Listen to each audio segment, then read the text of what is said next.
નમસ્તે. Galaxy group of science, subject biology, ધોરણ 11, chapter number 19, જેનું નામ ઉત્સર્ગ પેદાશો અને તેનો નિકાલ. આપણે આજે વાત કરવાની છે ઉત્સર્ગ એકમ વિશે. તો આજે આપણું ટાઇટલ આવશે કે ઉત્સર્ગ એકમો. ઘણા બધા હોય તો એકમ, એક હોય તો એકમ, જેમને ઉત્સર્ગ નલિકા તરીકે પણ ઓળખવામાં આવે છે. આનું સ્થાન ક્યાં હોય એના વિશે મેં તમને થોડીક માહિતી આપી હતી આગળના લેક્ચરમાં. હવે એની રચના વિશે આપણે અભ્યાસ કરીએ કે કેવી દેખાતી હોય. ઉત્સર્ગ એકમની આકૃતિ આપણે દોરી.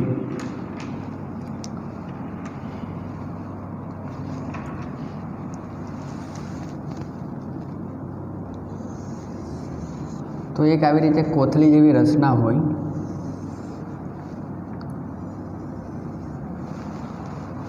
જેમને બાઉમેની કોથળી કહેવામાં આવે છે. થોડોક વિસ્તાર ગ્રીવા પ્રદેશ હોય, પછીનો વિસ્તાર આખો ખૂબ જ ગૂંચળાયુક્ત હોય. આવી રીતે ત્યારબાદ એ આખો સ્ટ્રેટ સ્વરૂપે હોય, સીધો હોય.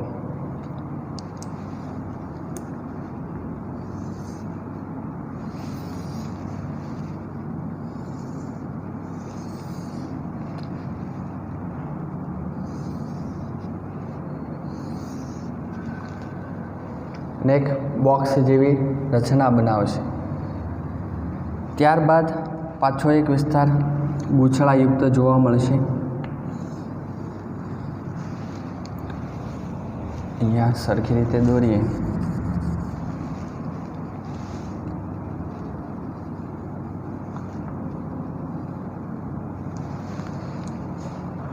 ત્યારબાદ આવી રીતે એક લાઇનિંગ આવશે આડી.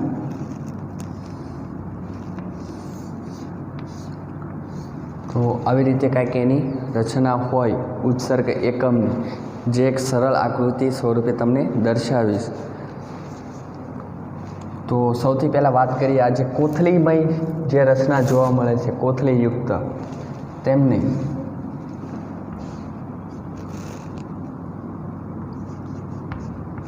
બાઉમેનની કોથળી તરીકે ઓળખવામાં આવે છે. કોથળી, બાઉમેનની કોથળી. તેની અંદર બ્લડ આવતું હોય. અંદર જે બ્લડ લાવતી હોય વાહિની, તેમને અંતરવાહી ધમનિકા કહેવામાં આવે છે. અને બ્લડ અંદર આવે એટલે કે એક કેપિલરી અંદર આવી, અંતરવાહી ધમનિકા, અને ઘણી બધી નાની નાની નલિકામાં ડિવાઈડ થાય. અતિ સૂક્ષ્મ ઘણી બધી નાની નાની નલિકામાં ડિવાઈડ થાય અને બાઉમેનની કોથળીની અંદર એક જાળા જેવી રચના બનાવી દે છે. અને પછી પાછી બાઉમેનની કોથળીની બહાર જતી રહી. તો અંદર આવે તો અંતરવાહી ધમનિકા અને બહાર નીકળે તો બહિર્વાહી ધમનિકા કહેવાય. બહિર્વાહી ધમનિકા.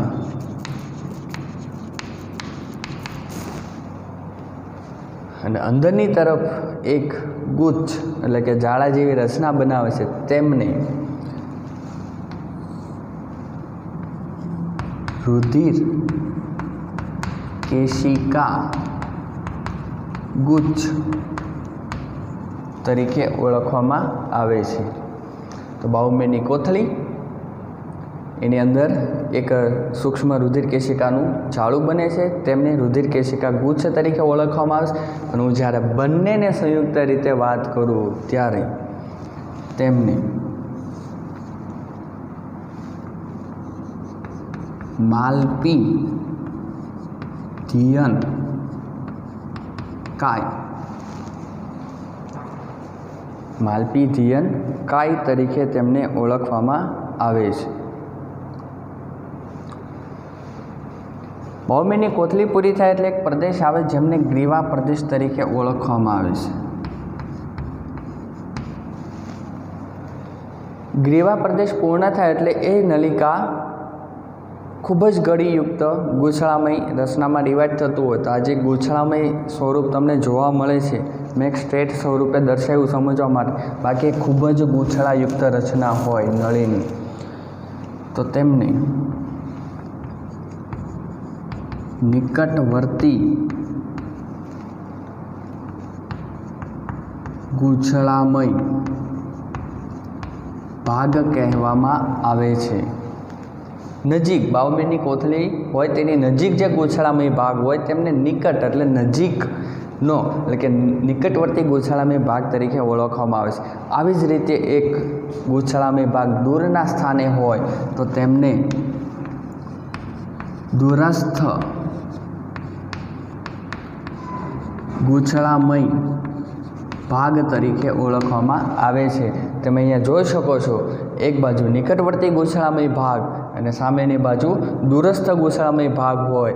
બંનેની વચ્ચે એક આખો યુ આકારનો પાશ બનતો હોય. આ જે પાશ હોય તેમને હેન્લેનો પાશ તરીકે ઓળખવામાં આવે છે. આમ જો તો આખો યુ આકાર બન્યો તો એક આ બાજુ સ્તંભ બને અને એક આ બાજુ સ્તંભ બને. જે એક આ બાજુ સ્તંભ બન્યો, સેકન્ડ આ બાજુ સ્તંભ બને છે. તો એનું પણ નામકરણ કરીએ આપણે. તો આ બાજુનો જે સ્તંભ બનતો હોય તેમને હેન્લેનો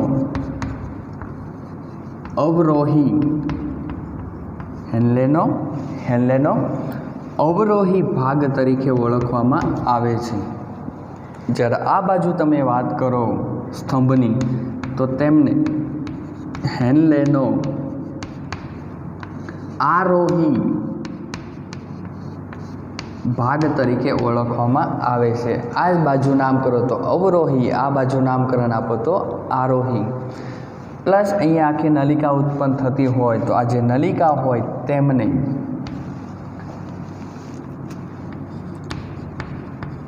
સંગ્રહણ નલિકા તરીકે ઓળખવામાં આવે છે. સંગ્રહણ નલિકા તરીકે ઓળખવામાં આવે છે. એક નોર્મલ ડાયાગ્રામ છે. આ ડાયાગ્રામ કોનો છે તો કે ઉત્સર્ગ એકમો જે તમને એક આકૃતિ દ્વારા સમજાવવામાં આવ્યો છે, પ્લસ તેનું નામકરણ કરવામાં આવ્યું છે. જે એકવાર થોડુંક રિપીટ કરાવું તમને કે આ ડાયાગ્રામ ક્યાંથી મેળવવામાં આવ્યો છે, તો થોડુંક યાદ કરો કે આગળના ટૉપિકમાં આપણે આવી રીતે મૂત્રપિંડ ભણ્યા હતા. તેની અંદર પ્રવર્ધમય રચનાઓ હતી.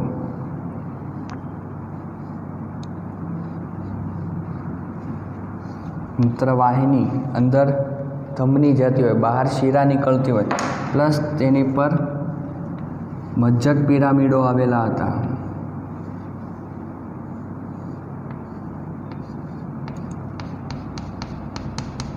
તો યાદ કરો આકૃતિ. જે બોર્ડર તરફનો વિસ્તાર હોય તેમને મૂત્રપિંડ બાહ્યક તરીકે ઓળખતા હતા અને અંદરની તરફનો જે વિસ્તાર હોય તેમને મૂત્રપિંડ મજ્જક કીધું હતું. તો અહીંયા એક આકૃતિ આવી રીતે આપણે જસ્ટ દર્શાવ્યું હતું લાસ્ટ લેક્ચરમાં, અને આપણે કીધું હતું કે તેમને ઉત્સર્ગ એકમ એટલે કે ઉત્સર્ગ નલિકા તરીકે ઓળખવામાં આવે છે. તો આ જે નળી હતી તેને અહીંયા આપણે ઝૂમ કરીને દર્શાવીશ તો આપણને આવી રીતે દેખાતી હોય. તો આ જે ઉત્સર્ગ એકમ હોય એના વિશે આપણે થોડીક વાત કરીએ. આજે એક સાયન્ટિસ્ટ હતો બાઉમેન કરી, તેમને મૂત્રપિંડની અંદર આવેલા ઉત્સર્ગ એકમ વિશે અભ્યાસ કરતો હતો. ત્યારે એને એક શીર્ષ પ્રદેશ જોવા મળ્યું, એક નલિકાનું, કે જેની અંદર આખી ગાળણની પ્રોસેસ થતી હોય, મૂત્ર બનવાની પ્રોસેસ થતી હોય. તો આજે તમે આ શીર્ષ પ્રદેશ તમે જોઈ રહ્યા છો, કપ જેવી રચના, તેમને બાઉમેનની કોથળી તરીકે ઓળખવામાં આવે છે. આવી રીતે કપ જેવી રચના હોય. તો આ જે કપ જેવી રચના તમે જોઈ રહ્યા છો, જેને હું અલગ રીતે પ્રેઝન્ટ કરું તો એટલો વિસ્તાર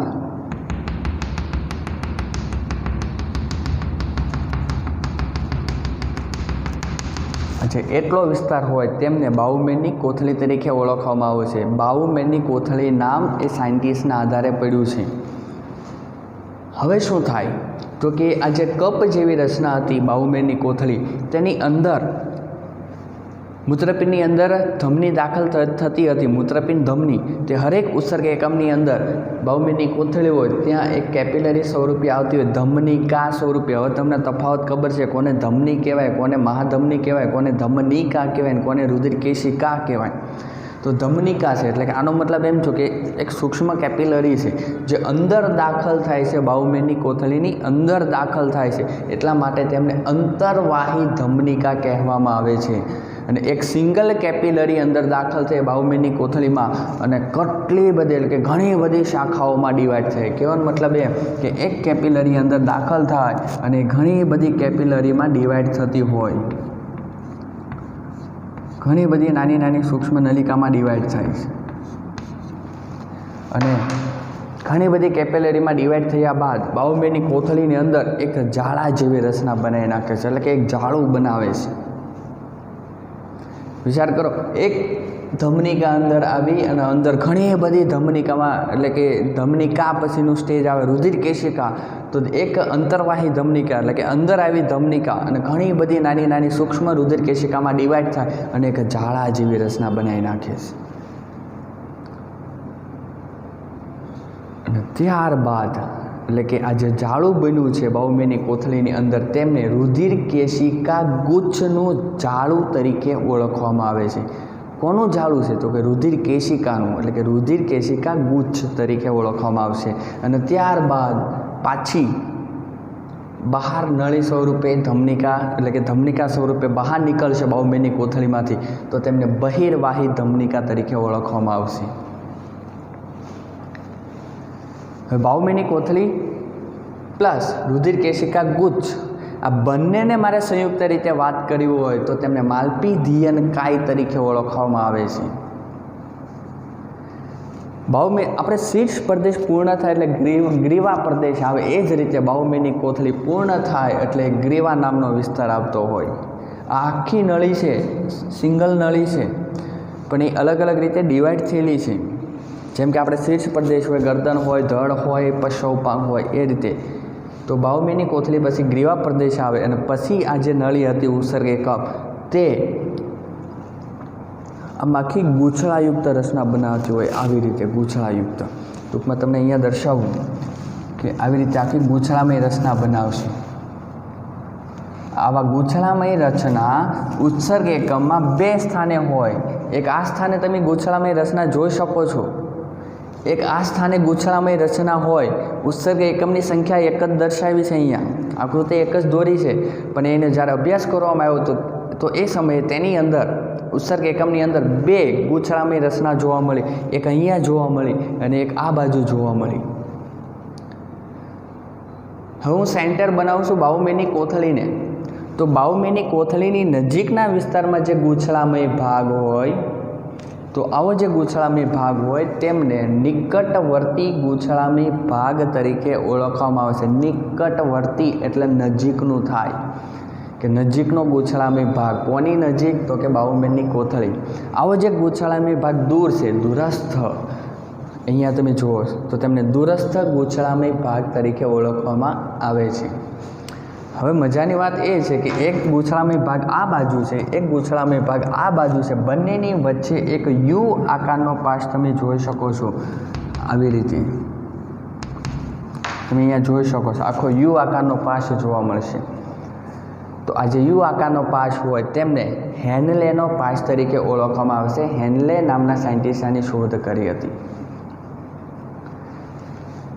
તો યુ આકાર કઈ રીતે બને તો કે એમાં બે સ્તંભ જોવા મળે, એક આ બાજુ સ્તંભ જોવા મળે, એક આ બાજુ સ્તંભ જોવા મળે. આ આખો જે પાશ યુ આકારનો જોવા મળે તેમને આખાને કીધું હેનલેનો પાશ, પણ એનામાં બે સ્તંભ જોવા મળે છે. તો બાઉમેરની કોથળી બાદ ગ્રીવા, ત્યારબાદ નિકટવર્તી ગૂંછળામય ભાગે, ત્યારબાદ હેનલેનો જે પાર્ટ આવે છે જે સ્તંભ આવે છે તેમને આરોહી ભાગ તરીકે ઓળખવામાં આવે છે. આરોહી, તેનું નામકરણ શું થાય તો કે હેનલેનો અવરોહી ભાગ તરીકે ઓળખવામાં આવે છે. તો એનું નામ શું થાય તો કે હેનલેનો અવરોહી ભાગ. તો આ એક સ્તંભ હતો, તેનું નામ આપ્યું આપણે હેન્ડલેનો અવરોહી ભાગ. તો એક્ઝેક્ટ આવો બીજો સ્તંભ સામેની તરફ છે તો આ જે સ્તંભ હોય તેમને કહેવાય હેન્ડલેનો આરોહી ભાગ. કદાચ તમે એક મૂવી જોયું હશે શ્રદ્ધા કપૂરનું. તો એક મૂવી છે તો તેમાં શ્રદ્ધા કપૂરનું નામ આપવામાં આવે છે આરોહી.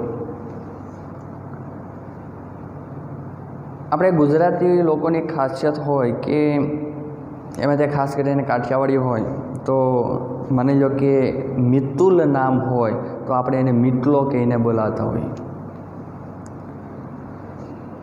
અથવા કલ્પેશ નામ હોય તો આપણે એને એક કલ્પા એમ કહીને બોલાવતા હોય. તો કહેવાનો મતલબ એમ કે ગુજરાતી લોકો બહુ મસ્ત હોય, આમ રમૂજી લોકો હોય, પણ જ્યારે કાઠિયાવાડી લોકો હોય તો એ આમ જે રાઈટ નામ હોય એનાથી ના બોલાવે, એને નામ બગાડીને બોલાવતા હોય. તો એ રીતે અહીંયા તમને એક હિન્ટ આપું છું કે હેન્ડલેના પાસના 2 પાર્ટ છે, એક અવરોહી અને એક આરોહી. તો એ મૂવી યાદ કરો શ્રદ્ધા કપૂરનું, તો ત્યાં તેનું રાઈટ નામ હતું આરોહી.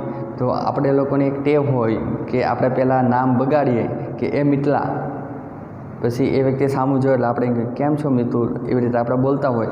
તો આરોહી છે એના સૌથી પહેલાં તમે નામ બગાડો છો કે એ અવરોહી, એ તમારા પર ગુસ્સો કરે એટલે તમે એમ કહો છો હા આરોહી, એવી રીતે. તો આ કે હિન્ટ છે કે પહેલાં નામ બગાડો પછી સાચું બોલો. તો પહેલાં જે સ્તંભ આવે તેમને કહેવાય હેન્ડલેના પાસનો અવરોહી ભાગ, અને સેકન્ડ આવે તેમને કહેવાય હેન્ડલેના પાસનો આરોહી પાર્ટ. ત્યારબાદ દુરસ્થ ગુસળામી ભાગ, અને પછી આવે સંગ્રહન નલિકા. આ સંગ્રહન નલિકા હોય તે મૂત્રપિંડ નિવાપમાં ખુલે. યાદ કરો, મૂત્રપિંડ નિવાપ ક્યાં હોય એ યાદ કરજો. તો સંગ્રહન નલિકા ક્યાં ખુલે? મૂત્રપિંડ નિવાપમાં. તો આવી રીતે આખી ઉત્સર્ગ એકમની રચનાઓ તમે જોઈ શકો છો. બીજી એક વાત કરીએ આપણે કે અહીંયા હું એક મૂત્રપિંડ દર્શાવું છું.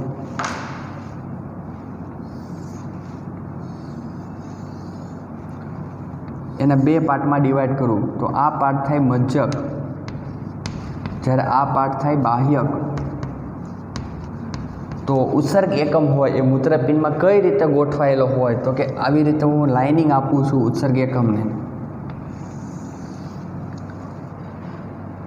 તો આ જે ઉપરનો વિસ્તાર હોય જેમ કે બાહુમેરની કોથળી હોય, નિકટવર્તી ગુસળામય ભાગ હોય, પ્લસ દૂરસ્થ ગુસળામય ભાગ હોય, એ જે પાર્ટ હોય ઉત્સર્ગ એકમનો તે મૂત્રપિંડના બાહ્યક વિસ્તારમાં હોય. જ્યારે હેન્ડલેના પાસવાળો આ લાઇનિંગથી નીચેનો જે વિસ્તાર છે તે મૂત્રપિંડ મજ્જક વિસ્તારમાં હોય. આ યાદ રાખજો. આવી રીતે નહીં, એ આગળની આકૃતિમાં સમજવા માટે હતું, પણ એ હોય કઈ રીતે? એક નાનકડી એમથી બાહુમેરની કોથળી, નિકટવર્તી ગુસળામય ભાગ, હેન્ડલેનો પાસ, દૂરસ્થ ગુસળામય ભાગ અને સંગ્રહન નલિકા.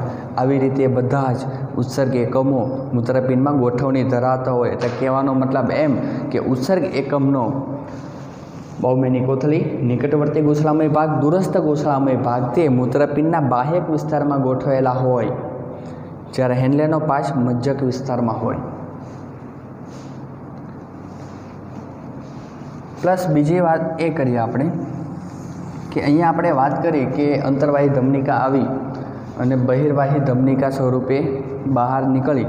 તો આ જે બહિર્વાહી ધમનિકા હોય, હવે એને સિંગલ લાઇનિંગ દ્વારા તમને દર્શાવવું તો એ આગળ જાય અને હેન્ડલેનો પાસ હોય તેમની ફરતે આવી રીતે વીંટળાતી હોય અને ત્યાંથી પાછી આવી રીતે મૂત્રપિંડની બહાર નીકળી જશે.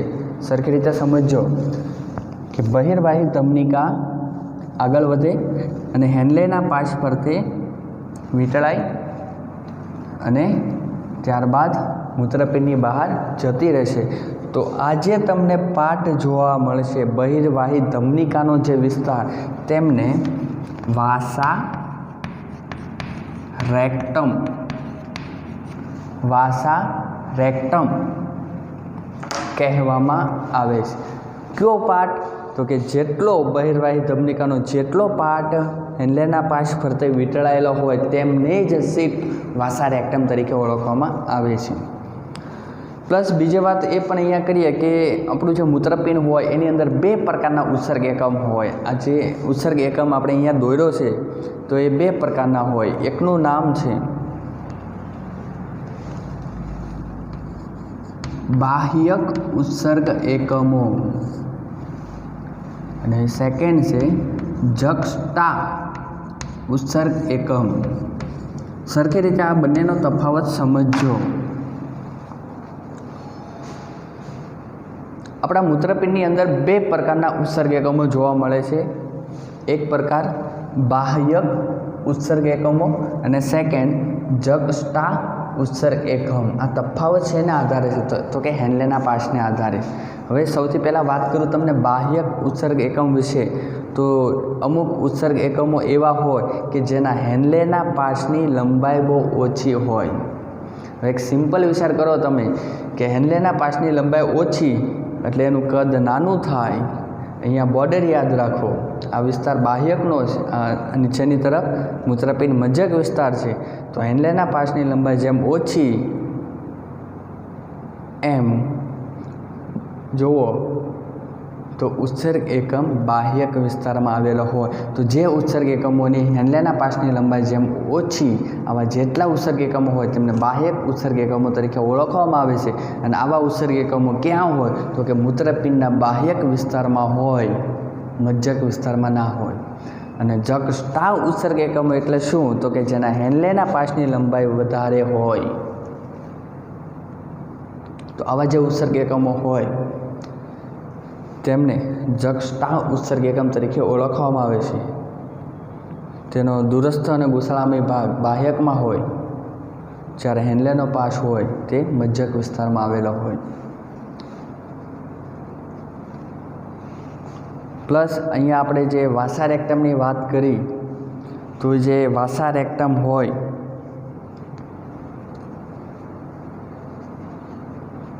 तेमने कार्य જ્યારે ઉત્સર્ગ એકમની અંદર ગાળણ થતું હશે એ દરમિયાન તેમાંથી પાણીનું શોષણ કરવાનું આવશે તો એ કઈ રીતે શોષણ થાય એના વિશે આપણે આની પછીના લેક્ચરમાં આપણે અભ્યાસ કરશું। તો એટલી આકૃતિ યાદ રાખવી પ્લસ નામકરણ યાદ રાખવું। જો આકૃતિ યાદ હશે પ્લસ નામકરણ યાદ હશે મોઢે તો જ આની પછીનો ટોપિક એટલે કે આના આધારે બે ટોપિક આવશે आकृतिना आधारे ए तो ज तमने समजाशे, नहींतर समजाशे नहीं। એટલે आकृति प्लस नामकरण तमने याद होवुं जोईए, नहींतर नहीं थाय। એટલે खास याद रखजो। आकृति कीधी एम मोढे दौरवानी कोशिश करजो। पहला एक बे वार जोईने दौरो, पछी मोढे दौरवानी कोशिश करजो। Thank you.